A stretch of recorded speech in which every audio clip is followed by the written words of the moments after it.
दमोह जिले के जबेरा के समीप स्थित आनंद धाम पुरेनहाव सावन मास में आस्था और भक्ति का बड़ा केंद्र बना हुआ है। यहाँ महाकाली माता जी के जागृत दरबार में दूर दूर से कांवड़ यात्री रुककर जलाभिषेक कर रहे हैं। स्वामी रंजितानंद जी महाराज के इस आनंद धाम पर यात्रियों के लिए भोजन, जल सेवा और विश्राम की बहुत ही सुंदर व्यवस्था की गई है। आनंद धाम से स्वामी रंजितानंद जी महाराज के सानिध्य में प्रतिदिन विशेष पूजा अर्चना, रुद्राभिषेक व भजन कीर्तन और सत्संग का आयोजन हो रहा है और कांवड़ यात्रियों के लिए विश्राम गृह, शुद्ध पेयजल व भंडारे की व्यवस्था की गई है, जहां श्रद्धालु रुककर अपनी थकान मिटाते हैं और सेवा का लाभ उठाते हैं।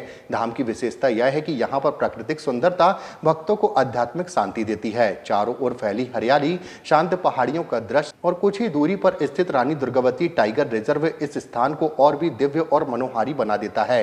यहाँ आकर श्रद्धालु न केवल भक्ति का अनुभव करते हैं बल्कि प्रकृति की गोद में ध्यान और साधना का भी सुख प्राप्त करते हैं। जी।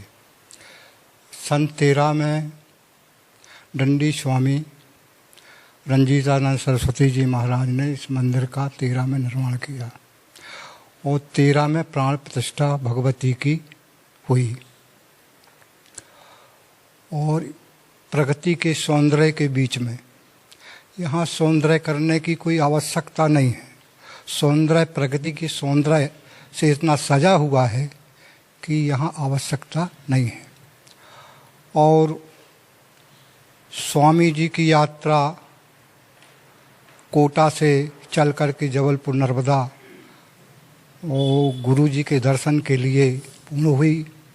ऐसी यात्राएं उनकी 5 कोटा से बिजासन माता 120 किलोमीटर दंडवत यात्रा करते हुए स्वामी जी बिजासन माता पहुँचे और जबलपुर नर्मदा जी से मैहर के लिए पदयात्रा किए। 2 बार कोटा से नर्मदा जी की कृपा और भगवती की कृपा से गुरुदेव जी के दर्शन के लिए पहुँचे। ऐसी कई यात्रा स्वामी जी ने की